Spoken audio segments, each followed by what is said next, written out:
Hi everyone! Right now we're here at Sulen Residences and right beside me guys is a brand new housing lot that is available right now in the market. And I will give you a very quick house tour of this house. Again, this house is a brand new housing lot. It has a 3 bedrooms with a dipping pool, and kung kayo ay naghahanap ng ready for occupancy unit located here in Greenfield City, malapit lang sa New Valley, exit away from Eaton Greenfield exit. And kung makita nyo yung interior finish later sa ating house tour, very elegant finish and materials talaga yung ginamit. And I know na excited na kayo na makita yung loob ng bahay. So now, let's start the house tour.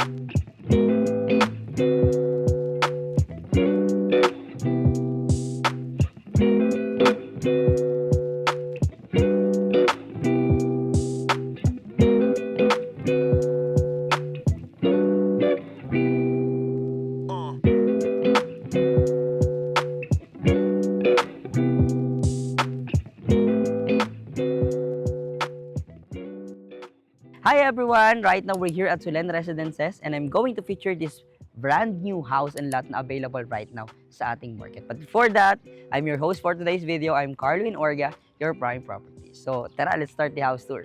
So this property has a lot area of 180 square meter, perfect no sa mga naghahanap ng ganitong uri ng lot size. And it has a floor area of 264 square meters. So it has a total of 3 bedrooms na makikita nyo sa loob with dipping pool, and sobrang ganda ng finish sa loob. I'm very excited na ipakita siya sa inyo. But before that, ikutin muna natin to nasa labas. So dito, you have your 2 carport na covered. And then sa ngayon, ginagamit lang for gym, no? Kaya may mga materials pa. Pero pag inalis mo yan at kailangan mo ng space, pwede mong gawing 2 carport, no? So dito, may access tayo papunta sa ating kitchen area or sa ating service area na may access din papunta sa ating kitchen. So, later natin yan puntahan dahil may access naman yan sa kitchen. Papakita pa siya sa inyo, no? So, after nyo magdala ng mga gamit, groceries, pwede nyo siyang erekta na dyan or dyan dumaan para mas accessible din at hindi nyo na kailangan dumaan pa sa main door. And then dito naman, meron tayong steps papunta sa main door, which is later natin yan puntahan. This side naman, ito yung pinaka-lanay area mo. Tapos dito sa lanay area, dito rin located yung inyong dipping pool, no? So, if you have kids, if you have family of, I think, 3, 4, 5, may enjoy nyo dito kasi napakaganda para kayong nasa bakasyon araw-araw kapag ka ito yung bahay ninyo, no? Kasi nga, may dipping pool na din siya. And what's special about this dipping pool, dito sa Sulen, guys, piling-pili lang talaga yung naaaprubahan na magkaroon ng swimming pool. Sometimes it depends on the lot size kasi. Kaya depende rin talaga kung ano yung location ng bahay mo, di ba? Yung location ng lote. So depende. Kaya ang ganda na may dipping pool na to, kung yun yung bahay na hinahanap mo, then this one will fit for you and for your family. So may access niya papunta sa lanay. Later na lang natin yan puntahan, no? Kasi babalikan pa naman natin yan. So dito sa part na to, this will be your foyer, no? Papunta dito sa ating main entrance. Ayan. So yun guys, pagpasok mo rin dito sa ating main entrance, mapapansin nyo, naka-smart lock na rin tayo. So well secured yung ating bahay and property. Lalo na kayo ng family mo dito sa loob ng bahay. And since we're talking about security, yung buong house na to guys is CCTV monitored na rin. So kung eto man yung property ma-turn over sa inyo, is may mga naka-ready na rin dyan ng mga camera. So pagpasok mo dito, ito yung welcome sa inyo, itong water feature na narinig nyo ngayon sa video. Napakaganda, napaka-relaxing. Tapos meron ka ditong accent na chandelier from the ceiling up to here. Ganun siya kaganda. So, ang ganda dito kasi may water feature siya sa harap ng inyong living area. So, wala na ditong television or any entertainment, kundi ito na lang yung magiging view mo, which is napaka-relaxing din naman talaga. Kung may visitors ka or guests, families, may enjoy nila dito sa part na to. Kasi pagpasok, ito agad yung welcome. So sabi ko naman sa inyo guys, every houses has its own characteristic. So itong house na to guys, napakaganda niya. Even yung dito sa may wall na ginamit nila from ceiling up to floor ay may lighting yan sa gabi.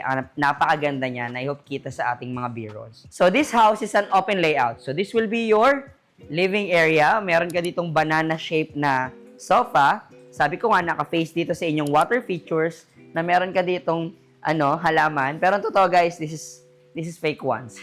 So more on design lang siya and pampaganda ng vibe dito nga sa water features.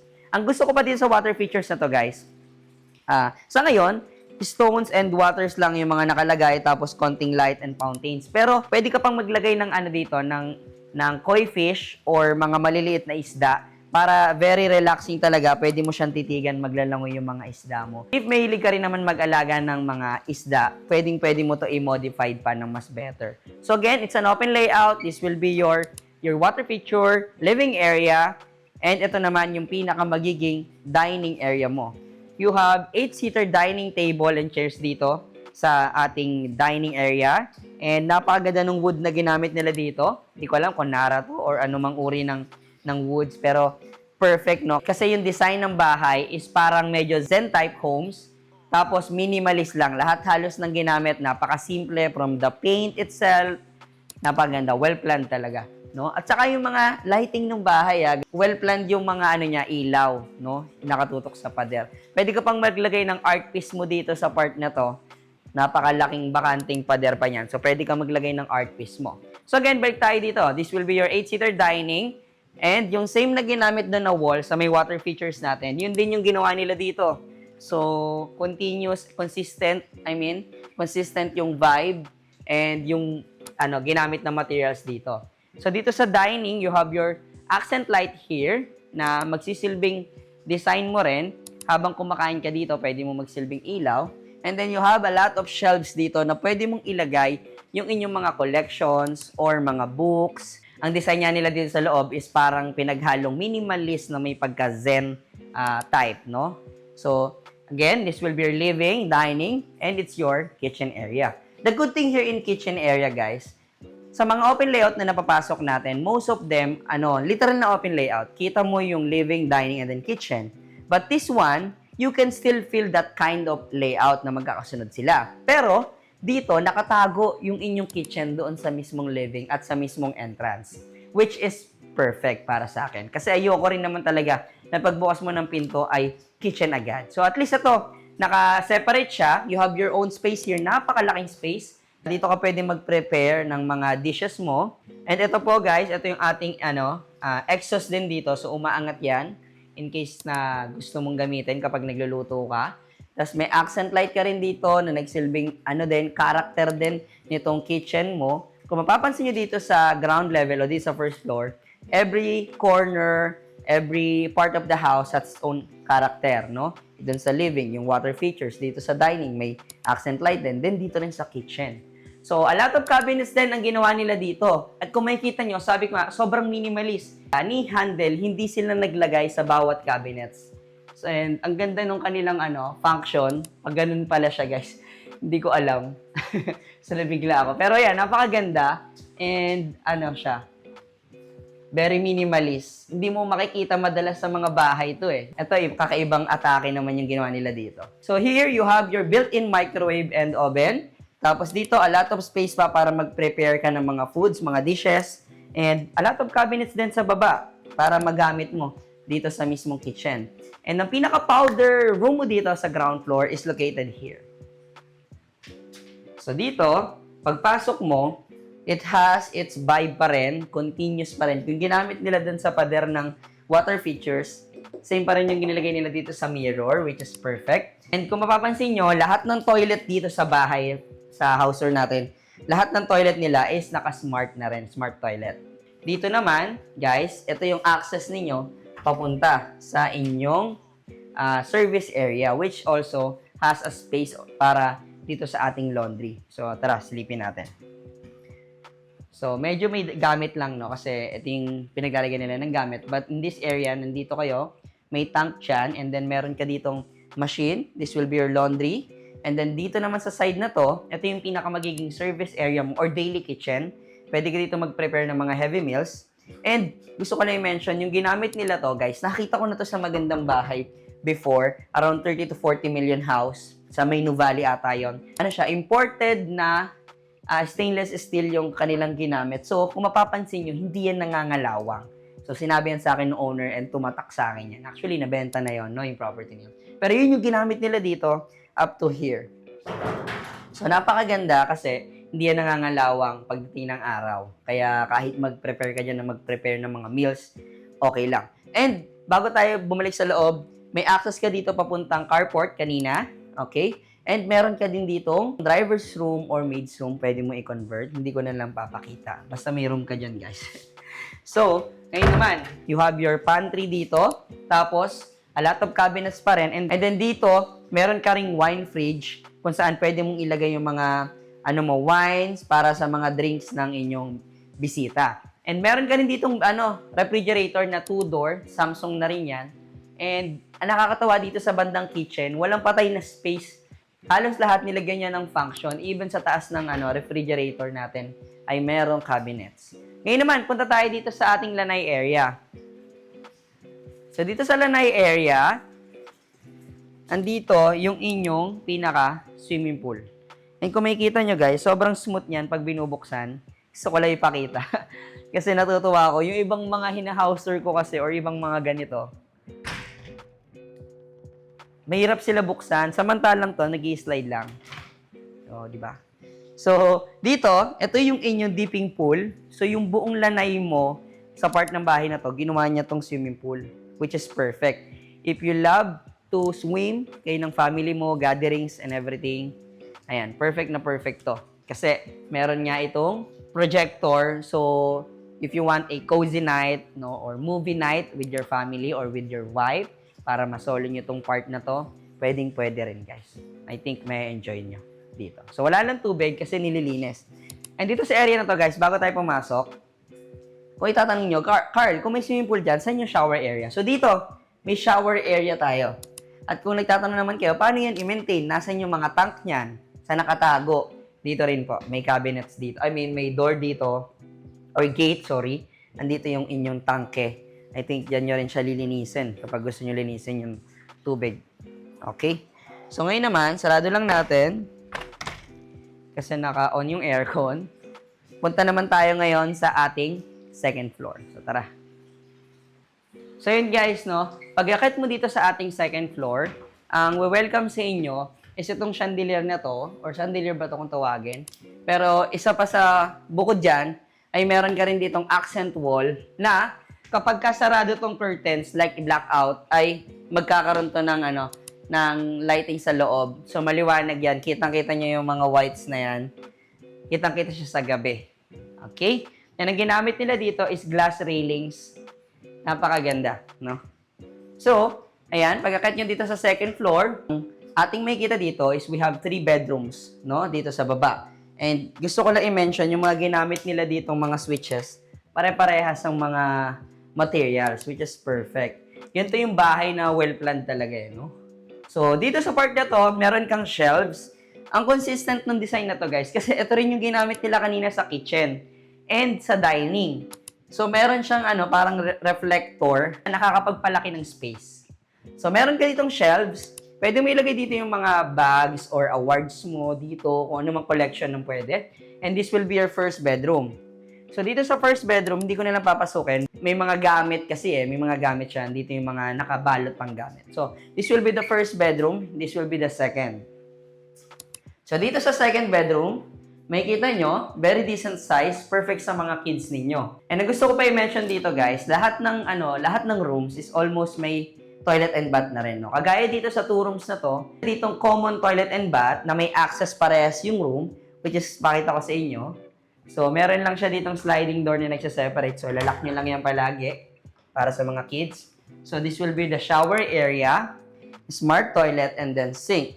Tapos, ito yung pinaka magiging common toilet ng mga kids ninyo. And then, ito naman yung isang room para sa kids mo na may access din dito, palabas, or dito sa kabilang room.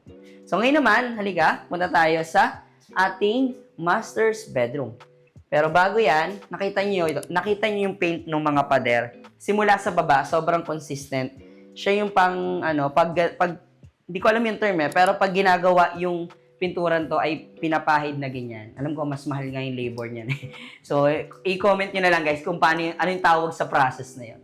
So, dito sa area na to, you have your open pa dito na space na pwede nyo i-design, pwede nyo ilagay yung art piece ninyo. And then dito, meron kang bakanting space din, pwede mo lagyan ng painting or family frame or picture para sa inyo ng family mo. So this will be the master's bedroom. Dito sa master's bedroom, naka-smart lock na rin siya, naka-keycard. So, well secured kayo ng ng misis mo dahil kayo lang halos yung may access dito. So this will be the bed area. Tapos andito yung access natin sa may toilet and bath. Pero bago yan, guys, nasa likod lang ng pinto natin, no. So dito, pagpasok mo, meron tayong mga cabinets na rin and shelves kung saan pwede mong ilagay yung mga susi mo or kung ano man, yung mga relo kapag inubad mo pag nandito ka na sa kwarto. And isa pa, guys, lahat ng mga kwarto is meron silang ceiling fan. So, yung lamig dito sa kwarto mo, pag naka-on na yung aircon, mag-circulate ng maayos. And kung mapapansin nyo, ang daming remote control dito. Kasi, dito, guys, ay pati curtains ay naka-remote control siya, guys. So, pakita ko siya sa inyo. So, yung mga curtains din dito, guys, pwede nyo siyang isara or i-black out or open kapag gusto niyo nang hindi na tumatayo dahil naka-remote control naman halos lahat na dito. And then, dito sa part na to, guys, meron kayo ditong dalawang chairs kung saan pwede kang mag-relax habang nanonood ng TV. Ayan, automatic pala yan. So, magbubukas ka lang ng TV after a long day of work. So, pwedeng-pwede ka dito. May enjoy mo siya, no? Tapos, bago yan, this will be your entertainment area, your bed area, and then dito naman yung inyong toilet and bath. So, dito sa toilet and bath, yung isang side na to, ginawa niyang walk-in closet. So, sa side na to, ito yung inyong toilet. Yan. So, naka-sliding door siya. Kaya maximize yung space. Pero bago ka pumasok, meron ka ditong vanity area. May malaki kang mirror. Pwede ito sa kay wife para mag-prepare, no? Pero kung kulang, may space doon. Later, papakita ko. So, dito, sa ating toilet and bath, we have his and her sink. Tapos, napaka-consistent ng design nito, yung materials. Kasi, nilagyan niya ng art piece pa rin yung pader. Plus, meron siyang dalawang shower na meron ding partition. So, pwede kayong mag-shower dito na at least nakabukod yung mga gamit niyo. And then, ito naman yung inyong smart toilet. Lahat ng halos ginamit sa bahay ay pare-parehas na materials, even the toilets. So, paglabas mo, pwede ka nang mag-prepare. Ito na yung mga cabinets mo. So, dalawa to, pwedeng kay Mr. and kay Mrs. And then, dito sa gilid, or sa gitna, rather, dito mo pwedeng ilagay yung mga bags mo, mga relo, ayan. And then, meron ka pa dito, guys, yung mga necktie, pwede mo dito itago. So, meron ka ulit ditong cabinets. And then, dito, wala lang siyang curtains, pero meron siyang blinds. So, dito, pwedeng i-black out yan, syempre, kapag magbibis ka. Pero kapag gusto mong buksan sa umaga, ayan guys, ito yung pinaka-view mo. And napansin ko lang, wala pa palang tinatayong bahay dito sa harap mo, kompleto. Like 180 degree, wala pang tinatayo. So perfect. Naging view mo pa habang nandito ka sa master's bed. And the last part of this house tour is our balcony.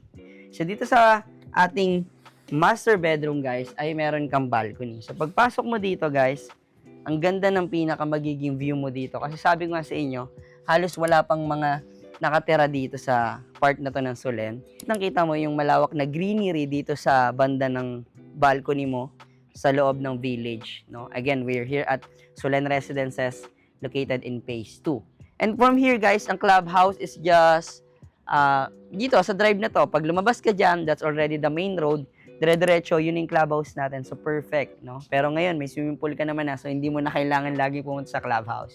So, meron ka ditong balcony up to here. And ngayon naman, that's it for our house tour. Pag-usapan naman natin yung ibang details ng property sa baba. And that's it for our very quick house tour dito sa napakagandang bahay sa likod ko. Again, this property has a lot area of 180 square meter and a floor area of 264 square meter. It has 3 bedrooms with toilet and bath na rin nakasama. And may dipping pool na rin tayo. It has a 2 carport, covered din yan, guys. And napakadaming mga special feature nitong bahay na to. And as you can see sa ating house tour naman, guys, yung kanyang finish, interior design, even the materials na ginamit is very well planned. And this house and lot is brand new, so kayo pa lang yung unang gagamit talaga nitong property. And again, we're located here in Solen Residences, one of the most exclusive villages ni Greenfield dito sa loob ng kanyang master plan, which is Greenfield City. And going here, if you're from Manila, around 30 to 40 minutes, no, pwede ka na makarating dito using the Eton Greenfield exit. And if you are going to Batangas naman, very accessible lang din dahil nga we are just few minutes away from the Eton Greenfield exit. And also, Solen Residences is 10 minutes away from New Valley. So you're just in the middle of the development. And this property, again, is for sale. It's available in the market. We are selling this one for 26 million pesos only. And if you're interested, please don't hesitate to message or call us on the numbers flashing on the screen.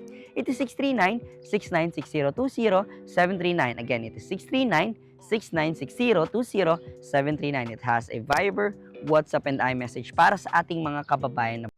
And that's all for today's video. Thank you guys for watching and see you on my next video.